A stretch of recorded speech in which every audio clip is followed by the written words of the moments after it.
So welcome, bienvenue tout le monde to the Homelessness session of 2015 National Housing Research Committee session. As most of you know, this is a bilingual meeting, so we have simultaneous interpretation services, so please feel free to speak in the language of your choice.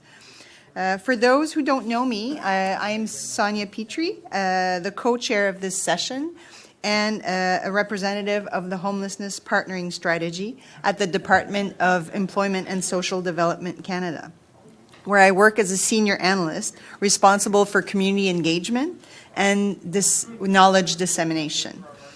Beside me is Kristen Holinsky, program manager at the Canadian Housing and Renewal Association, and we will be co-chairing today's session. On behalf of everyone, I'd like to thank Kristen, who agreed to be co-chair for this session. Thank you, Sonia, and bienvenue à tous. Welcome, everyone. For this session, we're delighted to be trying something a little bit new by offering off-site study tours of two Ottawa-based organizations serving people who are homeless or at risk of homelessness. But first, in line with the overall theme of the 2015 NHRC meeting, Why Housing Matters, and to set the context for the site visits, we have a presentation from the City of Ottawa on its 10-year housing and homelessness plan. Following the presentation, members in attendance will be divided into two groups, and each group will visit either Operation Come Home, which provides innovative programs and services designed to engage youth, or the John Howard Society of Ottawa, working at the intersection of housing, mental health, and community justice services to secure and stabilize tenancy for people that would otherwise face homelessness. So transportation is being provided. Please note that the bus will be leaving at 1:45, and Sonia will provide more details in her closing remarks after the presentation on transportation. The first part of this meeting is live video webcast in both official languages, and it's my understanding that there are people joining us via the web today, so welcome to you as well. I'm pleased to let you know webcast recordings will be available on the NHRC website, which is a great resource of Canadian housing research. So before we get started with the meeting proper, I want to review a couple of housekeeping items. So it would be appreciated if you could turn off your Blackberries or cell phones, as it disturbs the reception of the simultaneous interpretation feed in the room. When speaking, please use the microphone in front of you, and don't forget to turn it on or off and to state your name. And then may I also ask that you take out your evaluation form in your meeting package and keep it handy so you can fill it out as we go along. So your feedback is really important to us, and it helps us plan for future meetings. So I now have the pleasure of introducing our speaker for today, Shelley Van Buskirk. Shelley's been a senior program administrator in the Homelessness Programs and Shelter Services Unit of the City of Ottawa's Housing Services Branch since 2011. She's responsible for homelessness programs and the Residential Services Domiciliary Hostel portfolio. Shelley's been with the city for 21 years, working in a variety of roles in the Community and Social Services Department. Currently, Shelley is working with the community to further implement local housing-first approaches and practices involving coordinated access and the identification and prioritization of people for housing and supports. Shelley will provide an overview of the city's 10-year housing and homelessness plan, A Home for Everyone, and will also provide an overview of the two sites that will be visited today after her presentation. So, welcome, Shelley.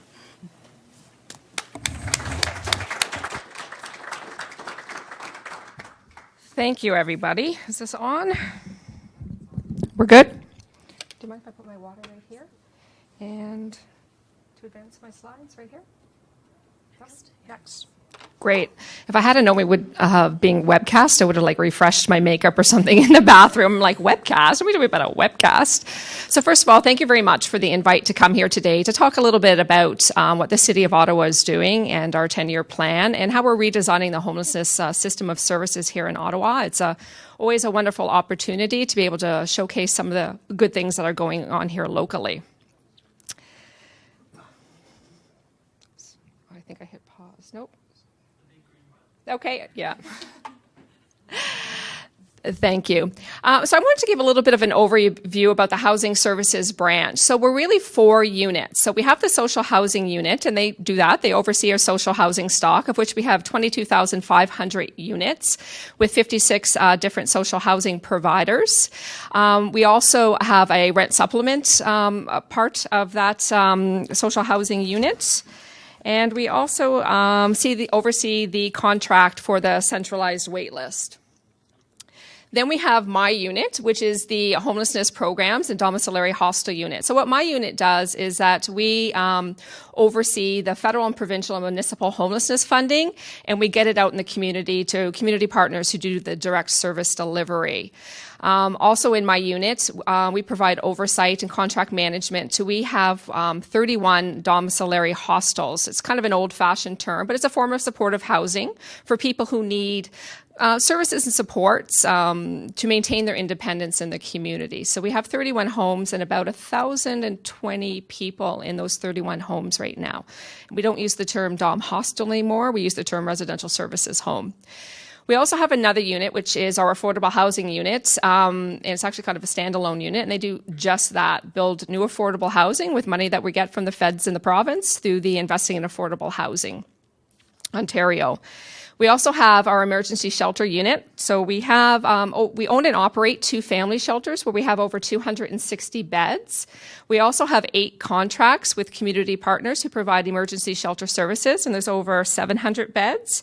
And then we also provide rooming house coordination to about 110 different rooming houses in the city. So this is our 10-year plan. If you love the artistic renderings, we had, in developing the plan, we had about 8 different priority setting sessions, and that culminated in a large consultation with different stakeholders. And the artistic renderings you see on the screen, we did what we called a postcard project. So we went out to different organizations, day programs, emergency shelters, homework clubs in low-income areas. And we had people do these postcards about what a home means to me. And they were actually takeaways for the attendees at the consultation. So it was very interesting to see, what having a home means for people. So our 10-year housing and homelessness plan was really a requirement, obviously, for those of you, or I don't know if everybody's from different all across Canada, I assume. So it was a requirement provincially under the New Housing Services Act that service managers in Ontario develop a 10-year plan. So it was really a consolidation of many other local plans. So our plan really has 3 priorities. And the first one is that everyone has a home. So that's really about having a range of different housing options for people so that people have choice in where they want to live. So it's about building new housing. It's about redevelopment. It's about purchasing buildings. But it's also ensuring that the social housing stock we have right now is in a state of good repair. Then we have priority number 2 of the plan, which is really about people getting the supports they need. And that's really heavily the work that my unit is doing right now. That people get the right types of supports for their needs, the right type, the right intensity, for the right duration of time. That people who do become homeless have temporary adequate shelter, and that there is no chronic homelessness in the city of Ottawa. The third priority of the plan is really about, as it says in the slide, working together. It's about making sure that our housing and homelessness system is well integrated, it's responsive to people's needs, and that we have sustained funding from all levels of government. Sorry. One went ahead than the other. Just one sec here, sorry. Oh, there we go. We're solid now. Thank you. So where we were was really where we were over 2007 to 2010. So we had made some progress over the last term of council. So we had seen over the last 5 years a reduction in our street homeless population. That was really through some targeted efforts and some targeted investments in a true housing first approach with the Salvation Army Housing Response Team. So we saw over a 5-year period, probably from a high of 140 to 160 people that were unsheltered actually we did a street count just with our outreach van about 2 weeks ago, and we had 15 people who were sleeping unsheltered, but were all actively engaged with service at that point in time. So Ottawa doesn't typically see the kind of the street homeless population that other large urban centers. We've also seen a reduction in our family shelter numbers, so the number of families that required support. We had seen a 16% decrease over 2011 to 2014. And we had also seen a teeny weeny, ever so slight decrease in the number of people here locally that were waiting for social housing. And we had a huge deficit in terms, as I think a lot of communities do, in terms of social housing repairs. So we'd invested about $17 million to date, with about $5 million in the base budget. Now, I grabbed some numbers before I left this morning about some of the actual achievements over just this first year of our plan. So we've actually had 216 new affordable housing units built. We've helped 145 people through the Ontario Renovates program. We've actually invested over the last year $7.95 million in funding for new repairs. Sorry? Do you have a slide on that? Oh, my bad. I'm sorry.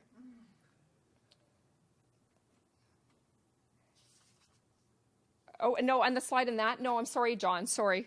On that particular one. I thought you meant I hadn't moved the slide. Losing my place. No, I didn't. I just added these numbers this morning. There we go. So we had also started a redesign of the homelessness service system, which I'll talk about a little bit later on in the presentation. We've launched an interdepartmental committee in the city so that we can see where does the housing business touch with other departments in the city, from planning, real estate, to our legal services, to our police, to our paramedics. We've initiated 2 working groups on communication and engagement, and also on advocacy. And we've, which I'll talk about a little bit later on, started looking at how do we measure the progress of our plan and looking at the results-based accountability model. So where do we want to be? So some lofty goals. So by 2024, we want to make sure that no one's unsheltered, that we have nobody that's sleeping rough on the street. We want to end chronic homelessness. We want to bring our emergency shelters back to their true intention, which is really a less than 30-day stay. Right now, we have people that are staying in our emergency shelters locally for 1 year, 2 years, 5 years, 6 years, 10 years, 15 years. So for here in Ottawa, shelters have become de facto housing. We have no requirements around, you can only stay this long in our shelters. So people have been living there for extended periods of time. So we want to see those reductions in our centralized wait list for people who are waiting for RGI housing. We want to make sure that we have that there's choice for people and that we have a variety of housing options in mixed income communities, that we have the right services and supports for individuals to move forward with their lives, that social housing stock we have is in a good state of repair, and that funding from all levels of government is adequate and sustained. And we have lots of opportunities right now. So we have the provincial homelessness funding, which is called CHIPPE, the Community Homelessness Prevention Initiative funding. So it used to come to us in 5 separate funding streams in the past, which all had their own rules, and the funds couldn't intermingle. So now they consolidated those 5 funding streams. We have a lot of local flexibility right now to use that money to kind of address our unique needs in the community. We also have the city investments in housing and homelessness. Over 2011 to 2014, that term of Mayor Watson and Council, they had an investment of $14 million in housing and homelessness initiatives. We call it the Housing and Homelessness Investment Plan. And it went towards a variety of different activities, everything from housing allowances to rent supplements to capital money for new builds to youth education, leadership and mentorship opportunities. So a variety of different opportunities. We also have the extension of the federal HPS funding, the Homelessness Partnering Strategy, until 2019. Same amount of money, but used to come in 3-year iterations. Now it's in a 5-year iteration. We also, we have the ability to access, surplus city land. Occasionally we get the opportunity to access surplus federal land. We have money that comes in locally from development charges. And the housing branch is also one of the only one of 2 branches in the city that can carry reserves. We also know that we work with partners in the community that have significant financial resources. So it's about leveraging stakeholder resources going forward. And one of the biggest things is the commitment by the mayor and council to reinvest any savings from implementing our 10-year plan in housing and homelessness back into housing and homelessness. So any money we save, there's the local commitment that being reinvested back in. Also, this term of council for the mayor, he's also for that $14 million. There's an additional $2 million coming each and every year. Called strategic initiatives money. So that $14 million is $16 million this year to $18 million and so on over this next term of council. So we locally, our mayor's very passionate about the issues around housing and homelessness, and we see that reflected on the initiatives of the city council. So I just want to highlight, is everybody here familiar with the results-based accountability model from Mark Friedman? No? So it's kind of the model that we're using to measure our progress with the implementation of the 10-year plan. And these slides are very busy, but really looks at population indicators and then performance accountability. So population is just that, the population would be, for example, everybody in the city of Ottawa. And performance measures are basically those customer populations. It's where we myself as a manager looks at, what are my performance accountability here, or my performance indicators to make sure that the programs and services I'm funding are having a demonstrable difference.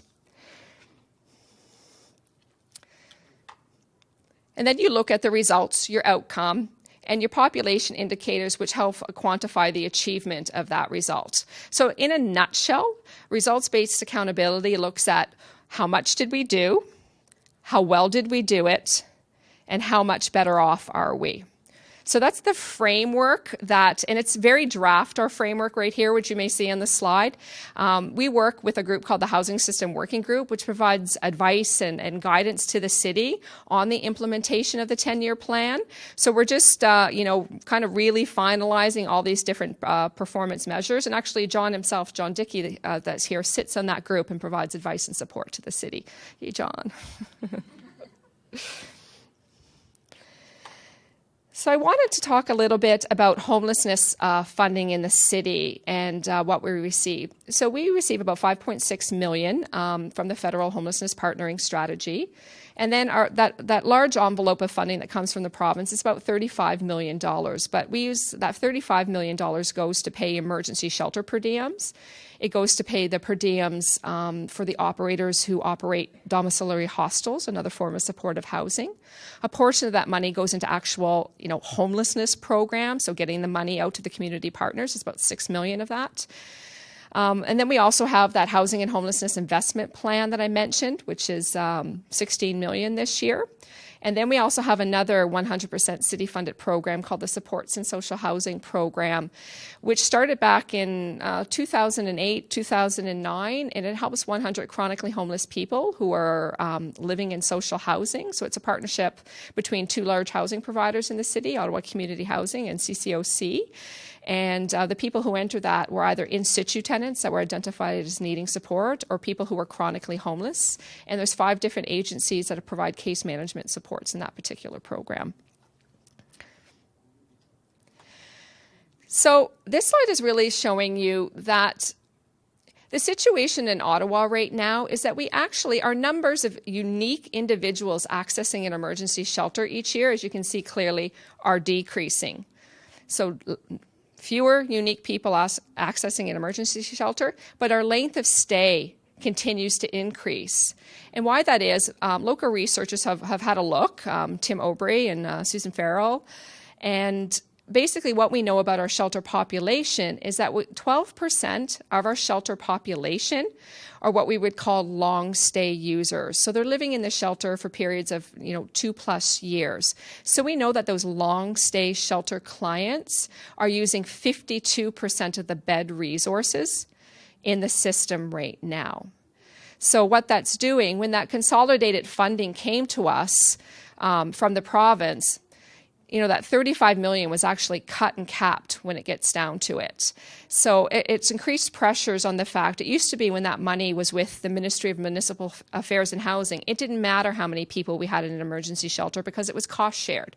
So, the city just paid its cost share. Now that money is a finite envelope, the expenditures are rising, and it's not a sustainable situation any longer unless we kind of turn the tide and start, we're investing all our money money in this emergency response to homelessness right now. So one of the goals that the city talks about right now is our plan to move 250 of the longest stay shelter clients into housing and supports over pretty much the next 12 to 14 months. And we're well on our way to doing that, and we've identified the resources to be able to successfully do that. Just some stats, at 6,520, the majority are single men, about 4,000. Single women would be about 980, and youth, 16 to 24, make up about 379 in that particular number. So we know we need to turn the tide. So we know right now that we're investing way too much money, about $24 million in 2014 alone in this emergency response to homelessness. So I think people have probably seen this slide in many different iterations. I don't know where we robbed and developed it from, but we know right now that, as I mentioned, that situation is not sustainable. So we need to take at least 40% of that funding, about $10 million, and invest it in prevention and invested in supports on the other end. Because we've been really good at housing people here in the city of Ottawa from the emergency shelters. We haven't been real great at making sure that when we house people, that the affordability was there for them and that they had the right supports to maintain that housing over the long term.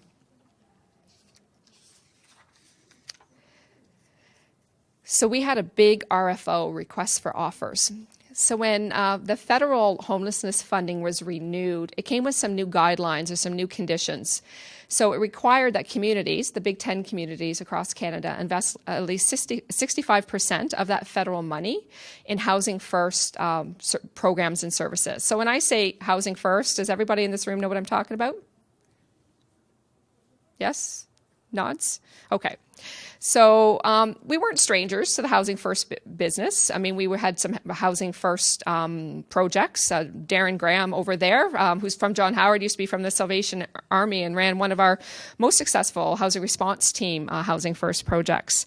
So we knew that in order to respond to this federal requirement, in order to be able to successfully implement our 10-year plan, that we needed to look at the system very holistically. So what we did is we took all of our provincial homelessness funding, about $6 million, and all of the federal homelessness funding, about $5.6 million, and we threw it in one big envelope and we had an RFO.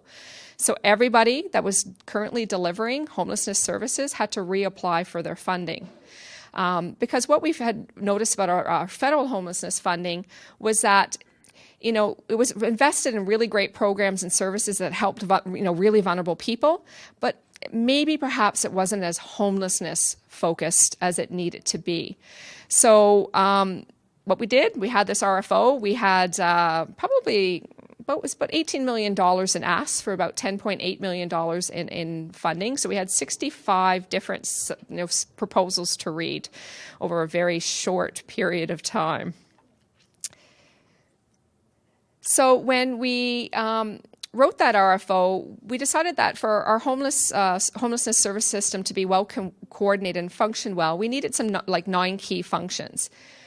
One of the biggest ones is we wanted a housing locator service. So we had about 13 different positions here locally that were all out knocking on the doors to find housing for people. So, same landlords are being approached over and over again. So what we did is we centralized and coordinated that function. And we have, 3.5 staff who are doing just that in the city of Ottawa. They're developing housing opportunities for people, low-income people in the community. And then some are developing them for high and moderate needs people who are exiting the shelter system. We have a landlord's line. So as we move forward with implementing Housing First, we have a pilot project. So when we house people in private market housing, that landlord has one dedicated number that they can call for assessment, triage, and referral. We also knew that we needed to make more investments in what we call housing-based case management, so that when we did house people with high or moderate needs from the shelters, that they had the right support, so case management supports to get linked or brokered to the community resources they needed, and be able to learn the life skills to maintain that unit over the long time. We knew we needed outreach services. We knew we just didn't need as many of them as we had because we'd done a great job of reducing our street homeless population. General housing assistance is just your housing loss prevention agencies. And then we needed, again, we had investments in permanent and supportive housing, knew we needed to maintain them, and we knew we needed to perhaps expand some of the investments that we had in shelter-based case management. Because one of the things we did, even before we held this RFO, is that we introduced an assessment tool in our shelter system for the first time. It's called the SPDAT, and some of you may be familiar with it. The creators are Canadian, or Code Consulting. And the SPDAT is a service prioritization decision assistance tool. And what it does is it measures people's acuity or the depth of their need, and really tries to give you a bit of an idea about who needs help the most. And we use that in the shelter system right now to prioritize people for housing and supports. And that's one of the true Housing First principles, is that people get prioritized for housing and supports based on how deep their needs are. So we're using that assessment tool. There's a family version, there's a youth version. So we're starting to get some great data on who is really in an emergency shelters and what will they need to be successful over the long term. So this is a little graphic that we developed to quickly summarize everything that we're doing here locally. So you can see from the signposts that people enter homelessness from all sorts of different situations. You could be aging out of care. You could be leaving incarceration, another institutional setting. You could have had just lost your home for financial reasons, being a newcomer. So, what happens is that we're going to try to divert people. We're practicing what we call active diversion here, which is really when people present for shelter, trying to determine if there's another safe and appropriate place for them to stay. And then if there's no place for people to stay, then we're going to assess people once they enter the shelter, and we're going to prioritize them. And then we're going to match them to case management supports, and they'll go different streams for different lengths of time, depending on their needs. So what we have right now in Ottawa locally is we have what we call a decentralized coordinated access system. So the city's taken on the coordination role, at least in the interim. So we have the shelters doing the assessments, and we also have organizations like John Howard and Eve Fry going into correctional institutions to do these assessments. People get put on a master list that the city holds. We have the housing locators out looking for housing and providing the opportunities to the city, and then we match. So then we take that master list of people and we match people to the case managers they need, and then we provide the housing opportunity. We've also identified that housing affordability is a real issue. So we've secured, or we have enough funding for rent supplements and housing allowances for individuals exiting the shelter system. And I don't know if people are familiar with the concept of a housing allowance. It's a less deep subsidy than a rent supplement. It's about $250 per person per month, and it's portable. So it can move with the person as they move around, whereas a rent supplement is an agreement for a unit. So we have enough housing allowances and rent supplements to help that group of 250 long-stay shelter users we want to move. We've also we've had some recent RFPs and have 112 new units of supportive housing coming online. Darren will introduce the Gardner Project, which some of you will be visiting this afternoon. We have another project of 42 units coming on this summer, and another project of 48 units coming on in January of 2017. And we just closed an RFP to build 40 more units. And we've actually selected the successful proponent, which will be announced soon, to build 40 more units. So we're identifying a range of housing options for people, trying to exit the shelter system. I think I have. C'est tout? That's it. Does anybody have any questions?